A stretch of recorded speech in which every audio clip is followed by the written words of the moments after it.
Hey everybody, it's now the 3rd of December and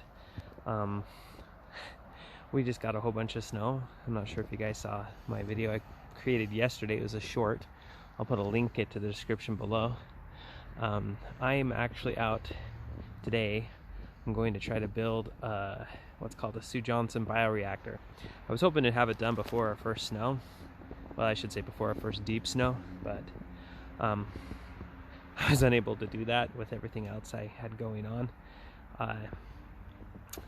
But I'm hoping I can dig out all the pumpkins that I gathered and get everything into the compost bin that I'm going to do it with. So I'm going to try to do some step by step, but this is going to be a lot of me just trying to get it done. So there'll be some instructions and some not. But I'll take you over to the bin and give you a general idea of how to build it. So before I build it, I want to explain what a Sue Johnson is. So Sue Johnson is a way of quickly composting lots of materials. The idea is you keep most of the moisture contained into the pile that you can, but also allow for airflow to come through, usually through the bottom and then up through the center as well. The idea is by keeping the airflow going through there and keeping the moisture in, everything can break down a lot faster. It also gets the temperatures up a lot hotter, which is very advantageous when you're composting materials that you don't know whether there's weed seeds in it or anything potentially harmful that heat can generally take out. So I'm going to go over and show the idea that I have for my setup, and then we'll get started on it.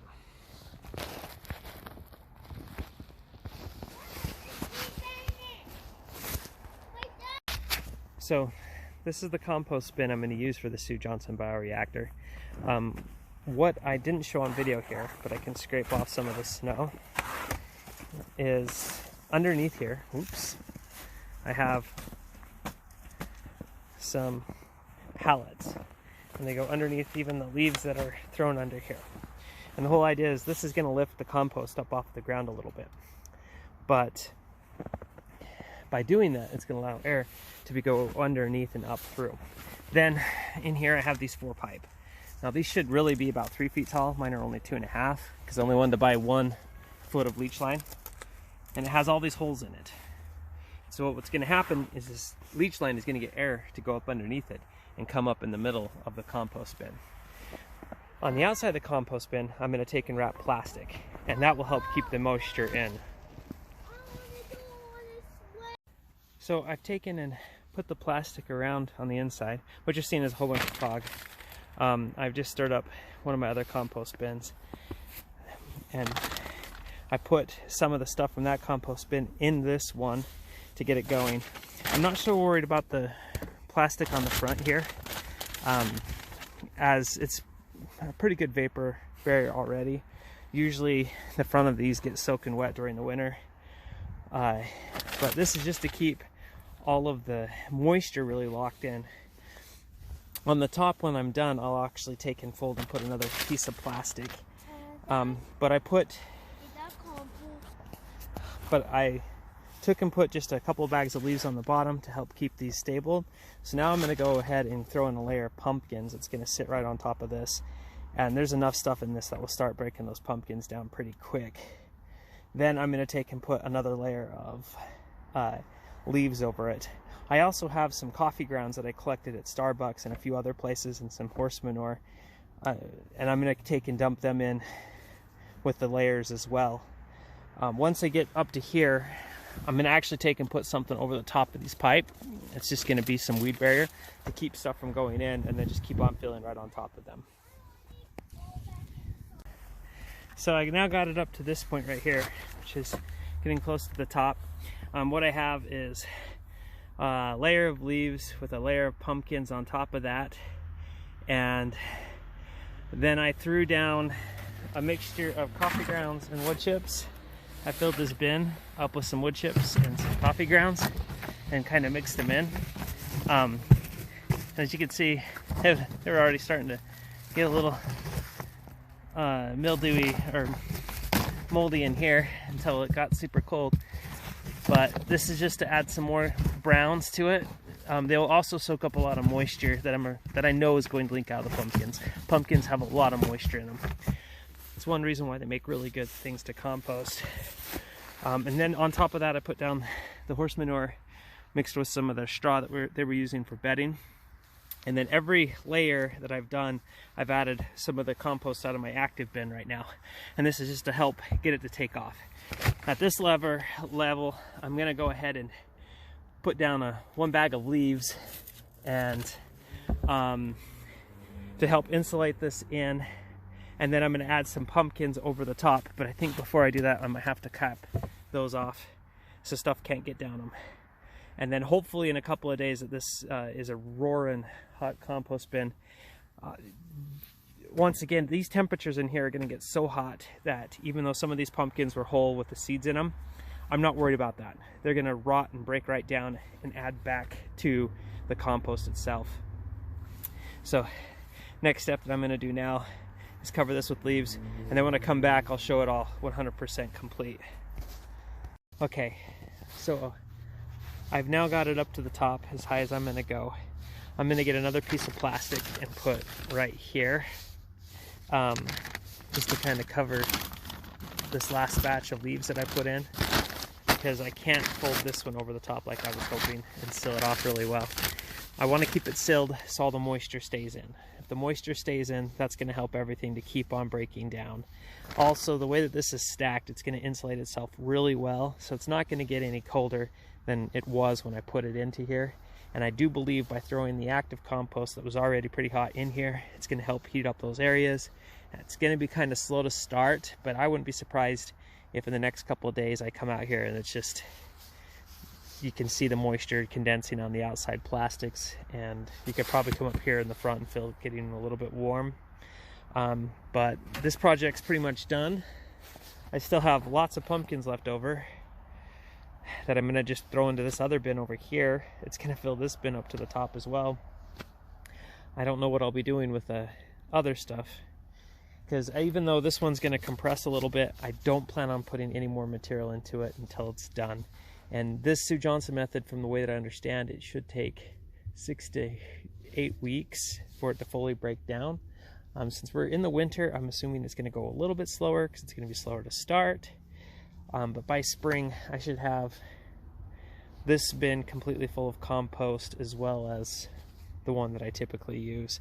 That will give me an awesome start for all the garden beds that I have here and at my in-laws' house. So it's been 24 hours since I put the top plastic on, and you can actually already see water vapor inside of there condensing and freezing. So I believe the process is starting to take place. We'll just have to watch it and see how well it goes. So that's the end of the bioreactor. It's all in place and completely made. While I was putting together the bioreactor, I actually went through a couple of bags of leaves that didn't go into my compost bin. It's something that I run into every now and then, just gathering all these bags of leaves from random houses. One of them had some styrofoam debris. It looks like they were using a lawnmower to pick up the leaves off of their ground, and they didn't care about what kind of trash was in there. One of the things that I've learned as I've used leaves with my compost and in my gardens is actually to break the bags open inside a wheelbarrow or another container first, because you never know the prizes that you're going to see. By prizes, I mean trash. I found glass, I found lots of different types of pieces of plastic. Styrofoam is one of the ones I hate the most, because usually when I find it, it's tons of little pieces and I can't just dig it out and reuse the leaves. I end up actually throwing them into my waste bin, just because I don't even want that stuff to end up in municipal compost. So I'm not gonna go and put it on the curb for the municipal composting stuff to be picked up. Other things that I find is dog poop. There's a big debate out there whether you want to compost animal feces or not.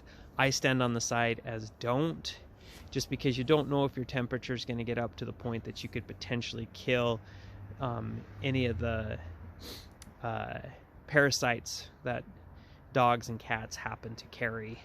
I know mine gets pretty hot, usually above 160, 170, but it doesn't get it throughout. So in my case, I just say no to animal feces, specifically dogs and cats. Yes, I put horse manure. Yes, I put cow manure. Usually that stuff breaks down just fine and gets hot enough. One more note in making this, I had a lot of leftover pumpkins, a lot.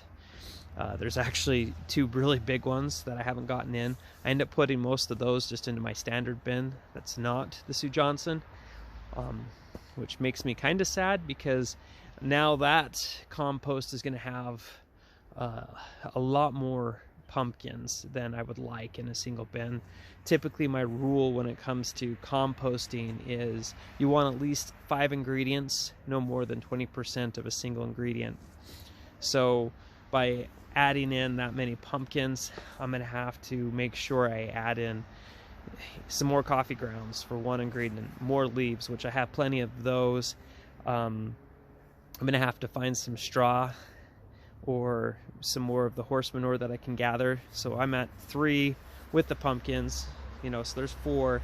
I'm going to have to find another ingredient that's more than just my household waste, because those pumpkins are green, and most of that I pull out from my house is greens. And I got to balance it all out. I might have to go get some wood chips from somewhere. I know of a place that I can get sawdust. All those really tend to help out a lot. But again, it's not like I have to live by that rule. It's just a rule that I like to have. And if the reasoning for that is, if you think about you as a healthy human being, what do you need? You can't just live off 2 or 3 ingredients in your diet. You can't just have lettuce and tomatoes every day, for an example, or breads, just like some wheat, or just single rice. You need to have a well-balanced diet. Compost needs that as well. That's the way to make sure that you're getting enough nitrogens, enough phosphorus, enough potassium, boron, and all of the other micronutrients that's really needed to make plants healthy. Yes, plants need nitrogen, phosphorus, and potassium, and that's what most fertilizers sell. But if you really want to get to your body the best nutrients that it needs from the plants that you grow, you got to mix in a lot of other stuff to make sure you're getting those micronutrients. Anyway, this is just a quick summary.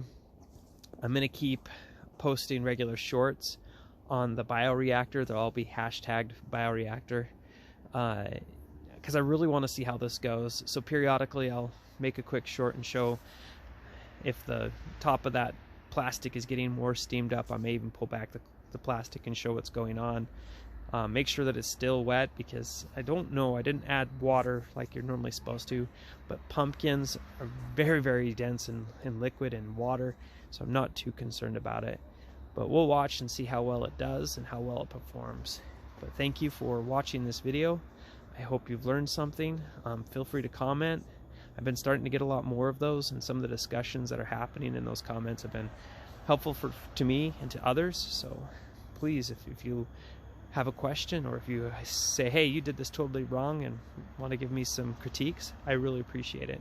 Thank you for watching, and I will see you next time.